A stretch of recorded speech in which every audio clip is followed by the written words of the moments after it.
Bien-aimés frères et sœurs, vous connaîtrez la vérité et la vérité vous affranchira. Ça, c'est pas moi qui le dis, c'est la Bible qui le dit. Et moi, je vous dis mieux. Vous connaîtrez la vérité historique, notamment celle de vos ancêtres kémites, et vous aurez une vision globale de ce que c'est que la vraie souveraineté politique. J'ajoute, vous reviendrez à la spiritualité africaine ancestrale et vous comprendrez les enjeux de l'indépendance économique. Et pour terminer, vous accepterez votre identité culturelle kémite et vous obtiendrez deux choses. La première, c'est la paix. La seconde, c'est le développement, à une condition. L'unité de toute l'Afrique noire, l'unité de tous les Noirs du monde entier. Otep à tous, bienvenue sur la chaîne des panafricanistes, par essence, par conviction et par excellence. Celle des citoyens kémites, par nécessité et obligation de combat. Nous sommes une chaîne qui n'est guidée que par nos ancêtres, et rien que par les ancêtres qui appartiennent à l'égrégore du monde noir. Par conséquent, nous ne croyons en aucun Dieu venu de l'étranger. Toutefois, cette vidéo n'est aucunement destinée à inciter à la haine ou à la violence, car nous menons un combat qui est d'abord et avant tout spirituel, intellectuel et démocratique. Ensuite, il est politique, géopolitique et géostratégique. Contre l'impérialisme, le colonialisme, le néocolonialisme et l'endocolonat, qui sont tous qualifiés de crimes contre l'humanité. Nous menons ce combat sur la base du principe fondamental que nous avons hérité de nos ancêtres kémites, qui est celui de la Mahat, c'est-à-dire solidarité, vérité et justice. Vous êtes donc en droit de connaître la vérité et nous avons l'obligation de vous dire la vérité, rien que la vérité, afin que justice soit rendue au continent africain. Et ça, c'est notre modeste contribution dans cette noble lutte en faveur de la souveraineté, la dignité, la solidarité et l'unité africaine. C'est exactement ça que nous appelons le panafricanisme. Bien-aimés frères et sœurs, nous allons aborder très rapidement plusieurs problèmes. Nous devons expliciter. Nous parlerons d'abord de la réponse, la position de Moscou, la position officielle de Moscou. Nous parlerons de la réponse de la France. Nous parlerons de Bazoum et l'article qu'il vient de sortir dans le New York Post, le Washington Post plutôt, aujourd'hui même. Et nous parlerons de l'échec, de la première étape de la négociation avec la CEDEAO.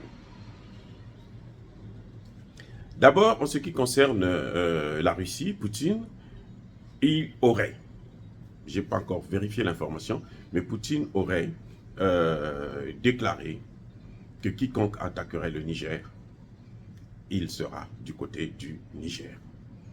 Il va soutenir le Niger. Mais de toute évidence, que l'information soit vraie ou fausse, de toute évidence, la Russie a des accords très approfondis avec le Mali et avec l'Algérie.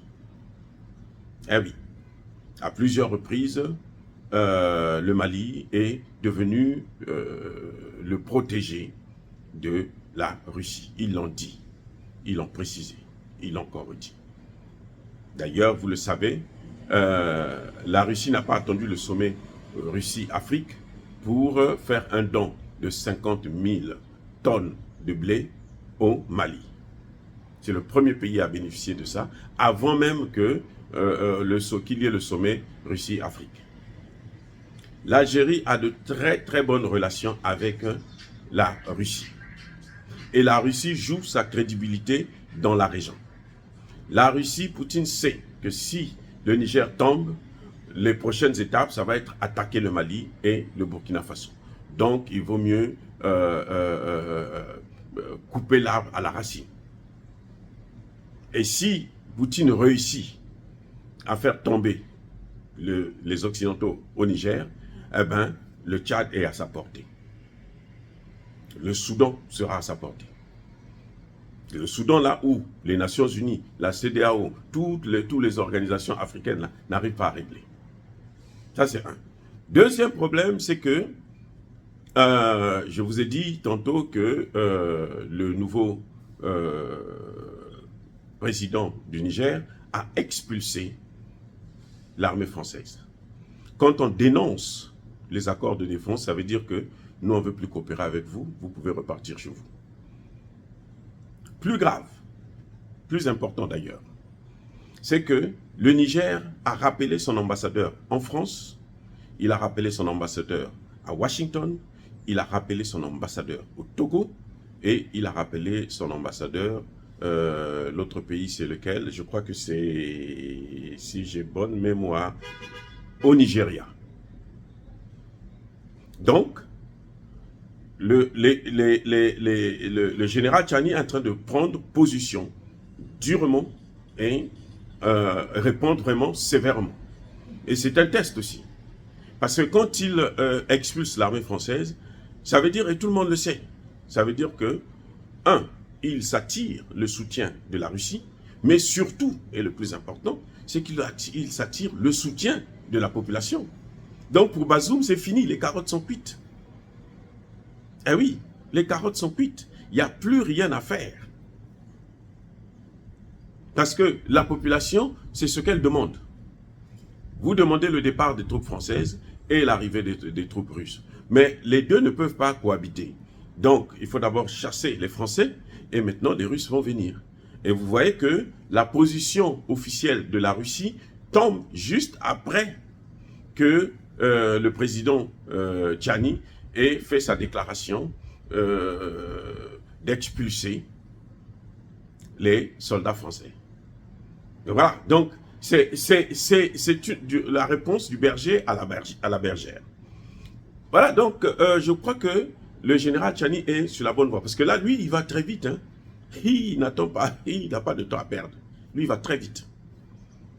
Maintenant, l'autre problème, c'est que Bazoum demande à Washington d'intervenir. Regardez comment il est bête, ce type. Et regardez comment il est bête. Et il viendra encore regarder ce peuple-là.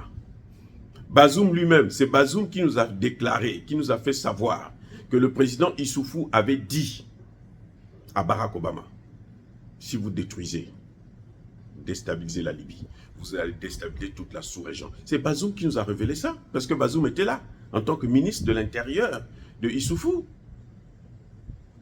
Donc il sait que s'il y a une intervention au Niger, c'est toute la région de la CEDEAO là, qui sera en flammes, en feu et en flammes. Et croyez-moi, si cette guerre commence, il y aura beaucoup de présidents de la sous-région qui vont sauter. Parce que les populations, on a tellement fait souffrir ces populations. Ils sont tous malheureux, hein. Même au Niger, là. On dit que le Niger est développé. C'est le développement du Niger, là. La richesse du Niger, là.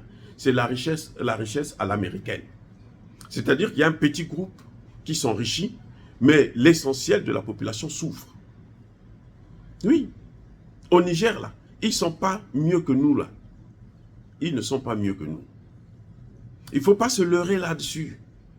Le capitalisme, ce n'est pas le partage des ressources. Ce n'est pas la redistribution des ressources. Le capitalisme, c'est l'accaparement. Donc, tu prends tout pour toi. S'il le faut, tu tues tous les autres. Voilà ce qui est en train de se passer au Niger. C'est le système américain, où vous avez une petite classe de blancs qui ont beaucoup d'argent, qui sont très, très, très, très riches. Les propriétaires d'ailleurs, vous savez que la fédérale, la trésorerie américaine, là, elle n'appartient pas aux États-Unis. Elle appartient au privé. C'est pour les individus. Le trésor public américain, c'est privé. Donc la Federal Bank, ce n'est pas comme le développement dans nos pays, dans l'Égypte ancienne, où le rôle du chef, c'est redistribuer. Il y a quelqu'un qui a dit que non, on comptait maintenant 1000 millionnaires noirs aux États-Unis. On a dépassé le seuil de 1000 millionnaires. Et pour combien de gens? 35 millions de noirs.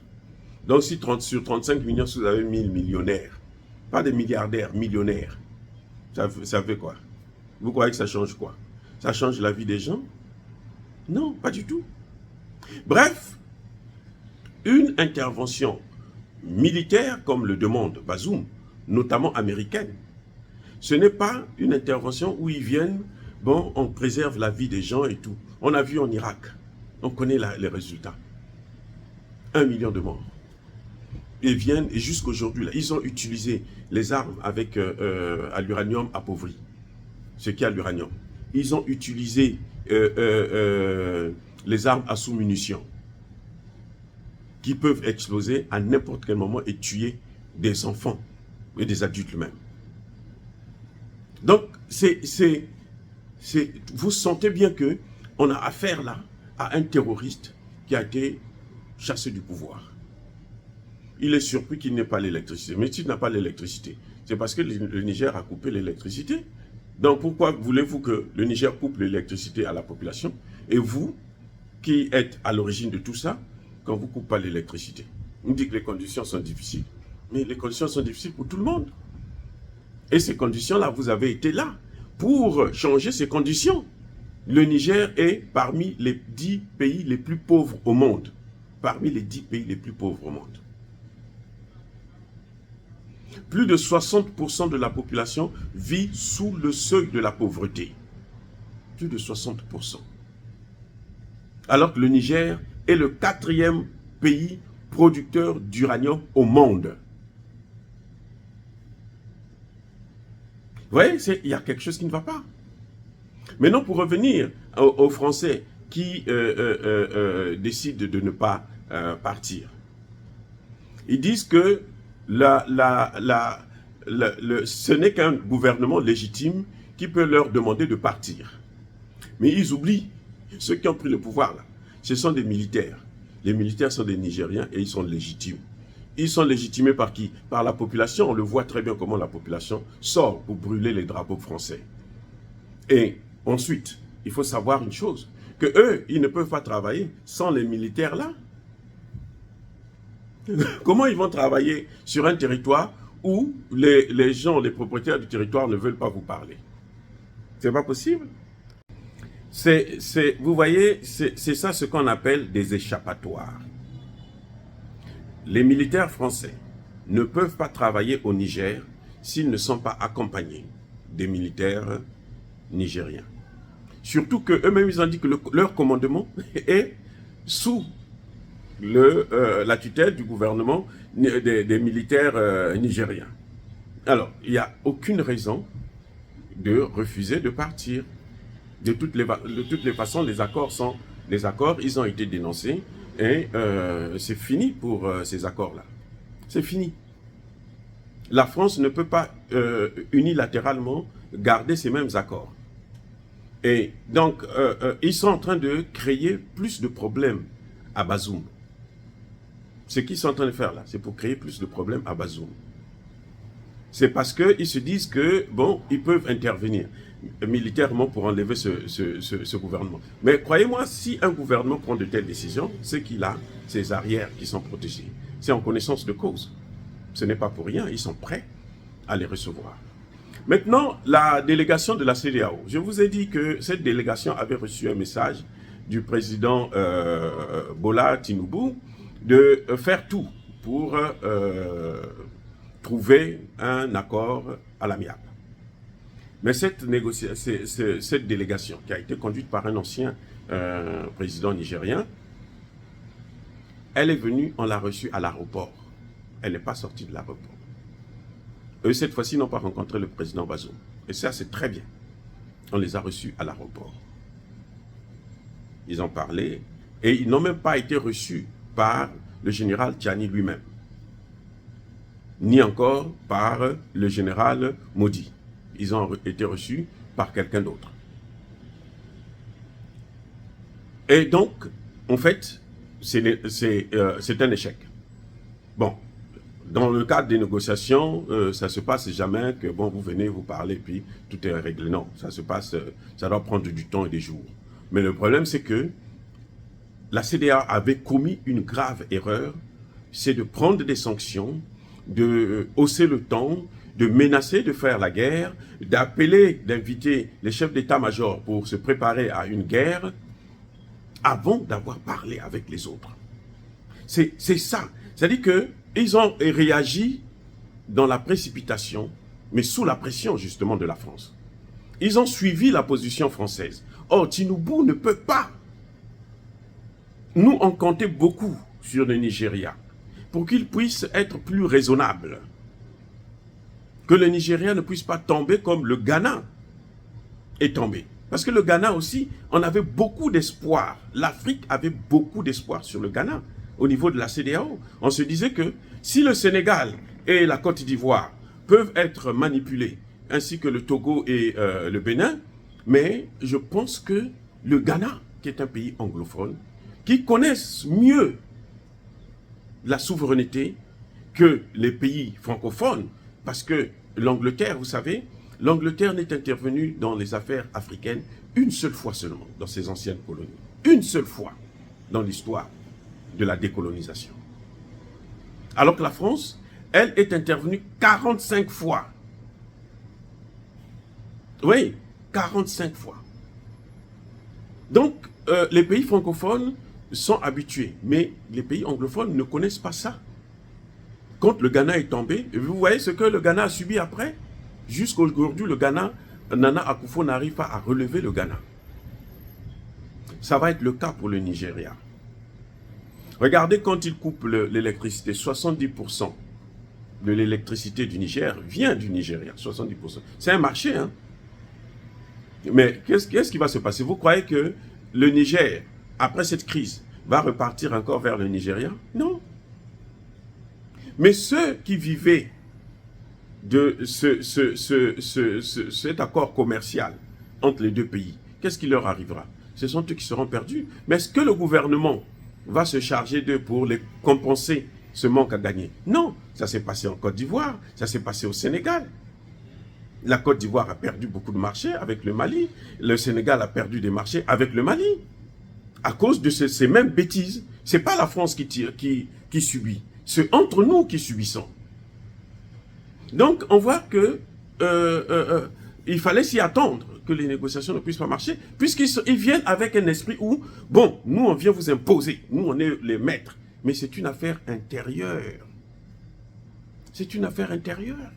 Vous savez, Tinubu, là, en principe, il ne devrait même pas prêter serment, puisque le dossier est encore à la cour pour son élection. Ce n'est pas encore prouvé qu'il est le président. Ce n'est pas encore prouvé. Parce qu'il est accusé. Il y a eu plainte de son opposant, le gouverneur Obi. Donc, vous voyez, mais personne n'est intervenu pour dire que non, mais écoutez, toi, tu n'es pas un président, puisque tu n'es même pas stable. Si la Cour invalide ton élection, mais les engagements que tu as pris là, qui va les respecter, puisque tu n'as jamais été élu? Il n'y aura pas continuité de l'État. Donc, et les gens ne disent pas. Il y a des gens qui ne disent pas que non, mais Tinubu n'est pas encore élu. En fait, il est là provisoirement, il n'est pas encore élu. Il n'est pas encore légitime. Parce qu'il faut que la Cour puisse reconnaître qu'effectivement, c'est lui qui a gagné l'élection. Donc voilà, c'est un peu ça. La France n'a pas le droit de refuser de quitter. Elle finira par quitter. Et c'est de sa propre faute, parce que le gouvernement du Niger avait bien dit, hein, le président avait bien dit, il a posé la question, mais pourquoi vous les faites partir? Ça veut dire que vous préparez autre chose. Donc, allez-y tous, puisque vous les faites partir, alors qu'ils n'ont pas de raison de quitter le territoire, ils sont en sécurité. C'est les locaux de l'ambassade qui avaient été attaqués, ce n'est pas les Français. Bon, comme vous faites partir les Français, ben, les soldats aussi, allez-y, ce sont aussi des Français, allez-y tous, on ne veut pas vous voir. Allez-y. Et on le sait aussi que la Russie est là derrière. Elle va regarder, elle va agir. Ah oui. Donc, en fait, je voudrais conclure par ceci. Ce qui se passe au Niger, c'est l'avenir du continent africain. En cas de guerre de la CEDEAO contre le Niger, il y aura l'embrasement de toute la sous-région. Et le Nigeria ne sera pas épargné. Je dis bien, le Nigeria lui-même ne sera pas épargné. Ce sera une bonne occasion pour les Occidentaux d'aller s'installer au Nigeria. Voilà ce qui est en train de nous attendre. Dire cela, c'est inciter à la haine ou à la violence? Non. Yabakolerve, Yamalembe. Encore une fois de plus, bien-aimés frères et sœurs, soyez bénis, abondamment bénis par le Dieu des Kémites et par nos ancêtres angélisés. Mais que tous ceux qui persécutent le continent africain le pillent et le déstabilisent. Qu'ils soient noirs, blancs, chinois, arabes, indiens, qui qu'ils soient maudits, punis, foudroyés, neutralisés, effacés, écrasés par ce Dieu des Kémites et par nos ancêtres angélisés. Vive l'Afrique éternelle, j'ai dit et j'assume.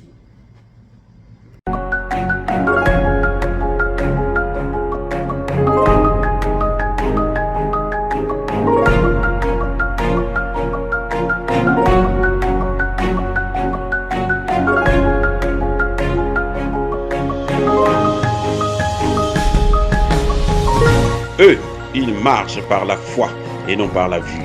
Mais moi, je vous conseille vivement de marcher par la connaissance scientifique et historique, notamment celle de nos ancêtres kémites, par les 5 sens et par l'intelligence. À vous, Abia.